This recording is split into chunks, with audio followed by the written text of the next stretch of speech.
Chapter 3 तुम्हें छुआ इस बात का फायदा मत उठाना। जब इनायत ने कहा कि मम्मा आपने पापा को हमारे तरह गुड लक ही नहीं कहा, तो तन्वी और रणविजय दोनों एक दूसरे को देखने लगे। अब आगे अंडरस्को। दोनों कुछ देर एक दूसरे को टकटकी लगाए देख रहे थे।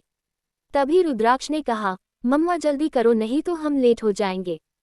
तन्वी ने रुद्राक्ष के गाल पर हाथ फेरकर कहा, देखो तुम्हारे पापा कितने लंबे हैं, मेरी छोटी सी नोक नहीं पहुंच पाएगी। इनायत ने अपने पापा से कहा, पापा आप नीचे झुक जाइए। बेचारे दोनों बच्चों को लगता था कि उनकी छोटी माँ हॉस्टल में पढ़ाई करने वाली उनकी असली माँ है। रणविजय तन्वी के सामने झुक गया। ये देख तन्वी हैरान होकर मन ही मन बोली, ओह है देखो तो इस बूढ़े बच्चे को, वैसे है तो ये हैंडसम पर गुस्सा नौक में रहता है इसका। तन्वी और रणविजय के लिए यह बहुत ही ज्यादा अजीब था। फिर भी तन्वी ने बच्चों के मन रखने के लिए रणविजय के चेहरे अपने हाथों में भरकर नाक रब करते हुए बोली, आपका दिन शुभ हो। बाहर खड़ा बॉडीगार्ड्स और दिनेश को तो यकीन ही नहीं हो रहा था कि उसके बॉस को कोई लड़की छू रहा है। 5 साल पहले एक एक्सीडेंट के बाद और प्रिया कपूर की छोड़कर जाने के बाद रणविजय ने न ही कभी किसी लड़की को देखा था और न ही कभी किसी लड़की के इतनी करीब आए थे। उस एक्सीडेंट में उनके दादा रामचंद्र सिंह ठाकुर भी था। फिलहाल वह अस्पताल पर है कमा में। प्रिया कपूर रुद्राक्ष और इनायत की मां थी। रणविजय के एक्सीडेंट के बाद जब रणविजय ठीक हुआ तो प्रिया रणविजय को छोड़कर चली गई थी। तब रुद्राक्ष और इनायत सिर्फ 1 साल के थे। एक्सीडेंट के बाद रणविजय की सरा ने रिएक्ट करना बंद कर दिया था और वह फिजिकल नहीं हो पाता था। पर आज फिर एक बार तन्वी ने जब उसके नाक रब किए तो उसके छूने से उसकी दिल को गुदगुदी सा महसूस हो रहा था और होटल वाली रात को याद करने लगा। तन्वी ही एक ऐसी बड़ी ही लड़की थी जिसके छूने से रणविजय का सरा रिएक्ट करने लगा था। रणविजय के चले जाने के बाद तन्वी ने खुद को संभाल कर रखा था। उसकी शरीर सुन पड़ गई थी, वह हिल नहीं पा रही थी। वह बस पर ही शॉक होकर बैठ गई। तभी एक सर्वेंट आए, उनका नाम रुखसाना थी। रुखसाना ने कहा, बहुरानी क्या आपको मदद चाहिए उठने में? तन्वी ने अपनी सिर हाँ में हिलाया। रुखसाना ने हाथ आगे बढ़ाया और तन्वी को उठाकर अपने कमरे तक छोड़कर आया। रणविजय आरएसटी रामचंद्र सिंह ठाकुर इंडस्ट्री आपने ऑफिस के केबिन में बैठकर तन्वी की छोटी सी चेहरे का बार बार याद करके मुस्कुरा रहा था। टेबल से उसने अपना फोन उठाया। उसके कमरे और बच्चों के कमरे में हाइडन कैमरा लगे हुए थे जो रणविजय के फोन से कनेक्ट था और ये बात रणविजय के अलावा कोई नहीं जानता था। जब उसने कैमरा पर तन्वी को देखा तो रणविजय की हंसी छूट गई। केबिन में इस वक्त उसके आसपास कोई नहीं था। उसे अगर हंसते हुए देखता तो यकीन नहीं करते कि रणविजय हंस रहा है। तन्वी रणविजय के बड़े से तस्वीर के आगे चेयर लेकर खड़ी कह रही थी, देखो मैं कह देती हूँ मुझे तुम्हें इसलिए छूना पड़ा क्यों मैं नहीं चाहती कि बच्चों के सामने बुरी सौतेली माँ बनूं। इस बात का बाद में तुम फायदा मत उठाना। मुझे तो पता भी नहीं कि मेरी माँ कैसी दिखती है। रुद्राक्ष और इनायत के लिए मैं अपनी सौतेली माँ जैसी बुरी कभी नहीं बनूंगी। बातें करते करते तन्वी की आंखों में कब आंसू गिर पड़ी उसे पता ही नहीं चला। तन्वी को उदास देख रणविजय को भी अपनी सौतेली माँ याद आने लगा। वह भी बस ऊपर से अच्छी दिखावा करती थी। रणविजय की सौतेली माँ भी है।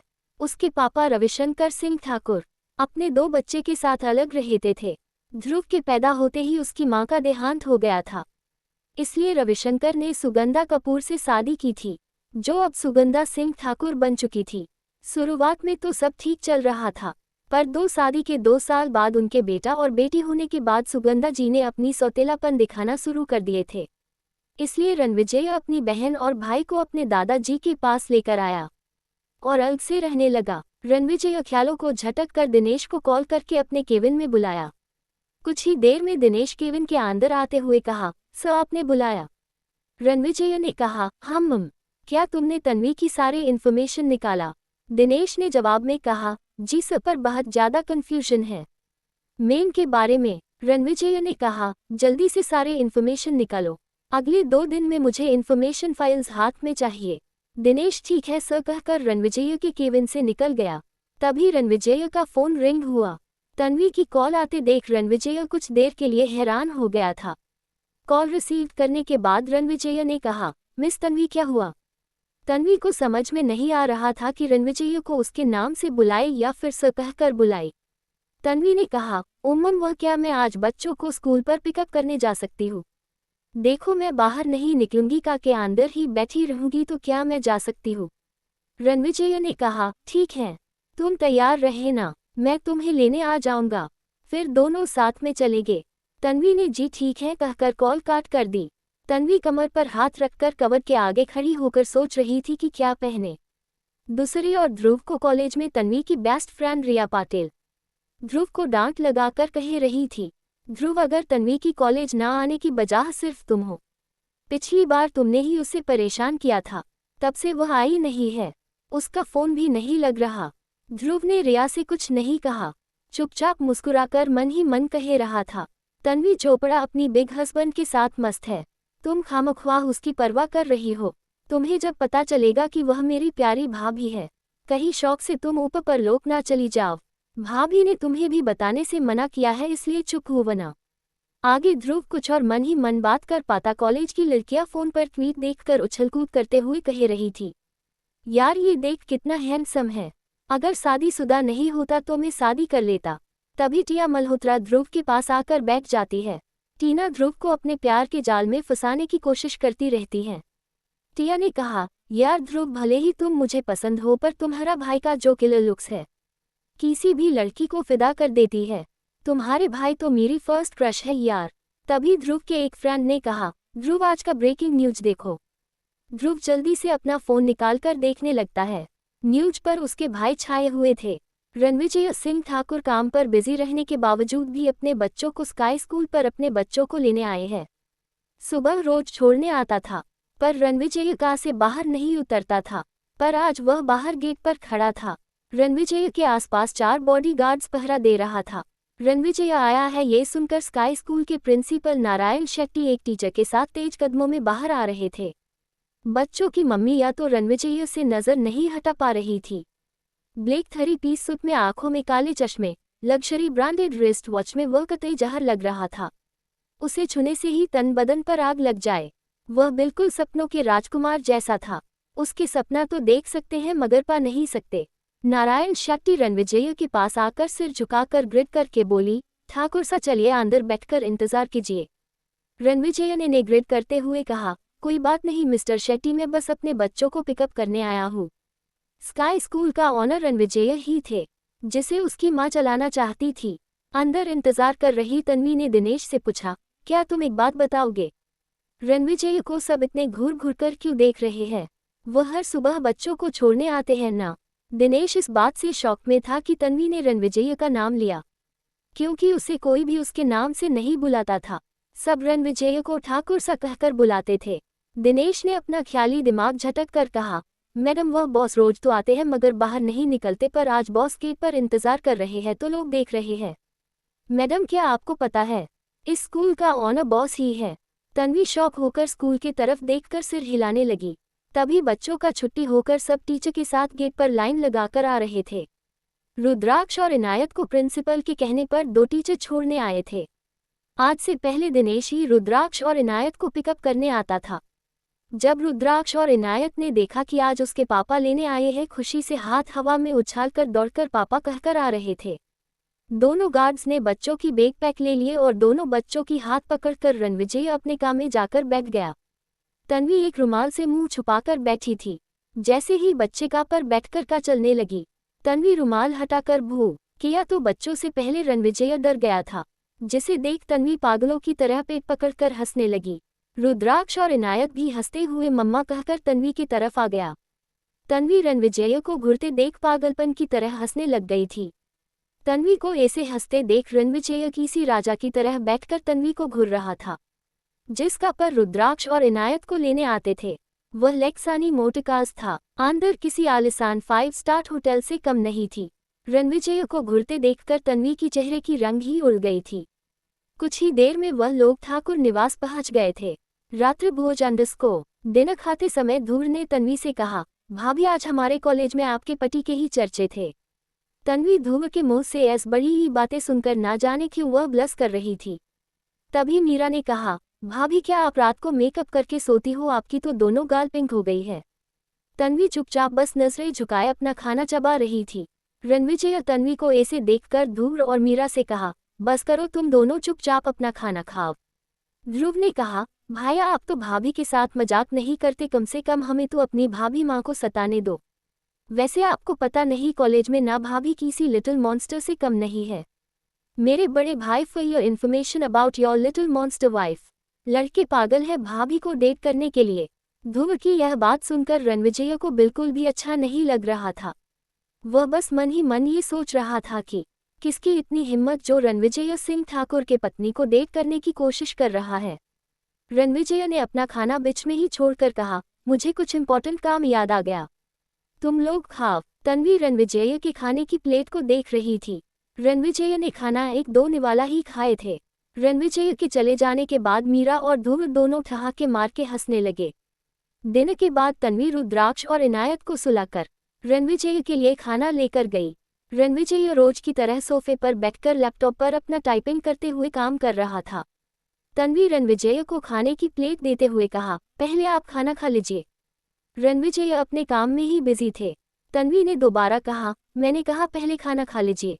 रणविजय ने तन्वी को जवाब देते हुए कहा, भूख नहीं है मुझे, और जितना खाना था मैंने खा लिया। तन्वी भी बहुत जिद्दी थी। उसने अपने हाथ में निवाला लिया और रणविजय को खिलाने लगी। तन्वी ने आईब्रोज उचकाते हुए रणविजय को मुंह खोलने कहा और उसने खाना खिलाते हुए कहा, मेरे पापा कहते हैं अगर रात को भूखा पेट सोने से हमारे आत्माएं रात को खाना खाने के लिए भटकती है। सोचो अगर वह वापस लौटकर नहीं आया तो। तन्वी की अजीब अजीब बातें रणविजय पहली बार सुन रहा था। वह कभी बड़ी जैसी बातें करती तो रुद्राक्ष और इनायत के साथ एक माँ की तरह बातें करती थी। तन्वी बक बक करे जा रही थी। रणविजय चुपचाप तन्वी के हाथ से खाना खा रहा था। बातों बातों में प्लेट की खाना कब खत्म हुई पता ही नहीं चला। उधर ध्रुव ने तन्वी को परेशान करने की ठान लिया था। ध्रुव दबे पांव रुद्राक्ष और इनायत के कमरे में गया और दोनों को जगाते हुए कहा, लिटिल लिटिल मॉन्स्टर शेच चलो उठ जाओ। रुद्राक्ष और इनायत अपने आंखें मसलते हुए उठकर इनायत ने कहा, क्या हुआ चाचू? ध्रुव ने एक शैतानी स्माइल कर कर कहा, तुम दोनों को क्या मम्मी पापा के पास नहीं सोना है? जाओ जाकर सो जाओ। हाँ याद रखना अगर सोने के लिए कमरे में वापस भेजे तो मत आना, जाओ जाओ जल्दी जाओ। चलो मैं छोड़कर आता हूँ तुम दोनों को। रणविजय को खाना खिलाने के बाद तन्वी जैसे ही प्लेट रखने के लिए उठा, रणविजय ने तन्वी के हाथ पकड़कर उसे खींचकर अपने गोद में बिठा। रणविजय की ऐसी हरकत पर तन्वी शॉक हो गई और वह मन ही मन बोली, हे भगवान मुझे पता नहीं चल रहा कि मैं खुद फिसलकर उनके गोद में गिरी या फिर इन्होंने जानबूझकर खींचकर बिठाया है। तभी रणविजय की आवाज तन्वी की कान में पड़ी। रणविजय ने कहा, मेरी तरफ देखो। तन्वी डरी हुई रणविजय को देखने लगी। रणविजय ने तन्वी की गाल को सहलाकर कहा, भले ही हमारी शादी किसी भी हालत पर हुई हो लेकिन जब तक तुम मेरी पत्नी हो ना ही तुम किसी को डेट कर सकती हो और ना ही कोई तुम्हें पसंद कर सकता है। तन्वी मन ही मन गुस्से से कहने लगी, समझता क्या है ये अपने आप को? मैं तो बस रहने के लिए जगह मिल जाएगी सोचकर आपसे शादी की थी, पर ये सीधे मेरे डेट तक चले गए। तन्वी मन ही मन रणविजय को गाली दे रही थी, पर रणविजय की थम तन्वी की गुलाबी होंठ को सहला रहा था। तभी रणविजय का कमरा के दरवाजा बिना नॉक किए ही था से खुल गया। अंदर के नज़ारा देखकर ध्रुव अपना आंखें मसलने लग गया। रुद्राक्ष और इनायत तो रणविजय और तन्वी पास चला गया। तन्वी शर्म के मारे कहीं छुप जाना चाहती थी, वह भी ध्रुव के सामने जो हमेशा उसे परेशान करता रहता है। तन्वी झट से रणविजय की गोद से खड़ी हो जाती है। तन्वी के लिए ये बहुत ही ज्यादा ऑकवर्ड थी। रणविजय ने ध्रुव की तरफ देखकर कहा, तुम्हें इतना भी नहीं पता किसी के कमरे में आने से पहले नॉक किया जाता है? ध्रुव बेशरम होकर बोला, मुझे क्या पता, आप दोनों अपना प्राइवेट टाइम बिना दरवाज़ा लॉक किए ही। ध्रुव अपनी बातें खत्म करे उससे पहले ही रणविजय ने कड़क लहजे में बोला, एक और शब्द अगर तुमने कहा ना तो मैं तुम्हारा जीभ काट दूंगा। ध्रुव ने वहां से भाग जाने में ही अपना भलाई है सोचकर दुम दबाकर निकल लिए। रणविजय ने तन्वी की ओर देखकर कहा, तुम सो जाओ, मैं बच्चों को सुला देता हूँ। तभी रुद्राक्ष और इनायत ने कहा, हमें आप दोनों के साथ में सोना है। तन्वी ने इनायत को गोद में उठाते हुए कहा, हमारी प्रिंसेस को मम्मा के साथ सोना है। ये कहकर तन्वी ने रुद्राक्ष को भी अपने साथ लेकर बिस्तर पर चढ़कर सोने लगी। रणविजय को समझ नहीं आ रहा था कि वह आज सोफे पर सोए या फिर बिस्तर पर। तभी इनायत की प्यारी सी आवाज आई, पापा कम स्लीप। रणविजय ने तन्वी को देखा जो बच्चों के साथ मुस्कुराकर बातें कर रही थी। रणविजय बिस्तर पर चढ़ सोने लगा। रुद्राक्ष तन्वी की तरफ और इनायत रणविजय की तरफ सो रही थी। रणविजय को ऐसे अच्छा लग रहा था जैसे पूरा परिवार पूरा हो गया हो। बिस्तर पर लेटने के कुछ देर बाद में ही रणविजय सो चुका था और रुद्राक्ष और इनायत भी सो गए थे। पर तन्वी तीनों को बारी बारी देखकर कह रही थी, कल तक कौन थी मैं और आज देखो 2 बच्चों की मां कहला रही हूँ। क्या पापा घर नहीं लौटे होंगे? क्या उन्होंने मुझे ढूंढने की कोशिश भी नहीं की? 2 हफ्ते होने वाली है, ना ही टीवी पर कोई न्यूज मिली है। क्या पापा भी चाहते थे कि मैं घर से चली जाऊँ? यही सब सोच सोच कर तन्वी नम आंखों में सिसक रही थी। और उस रात होटल के कमरे में वह आदमी कौन था?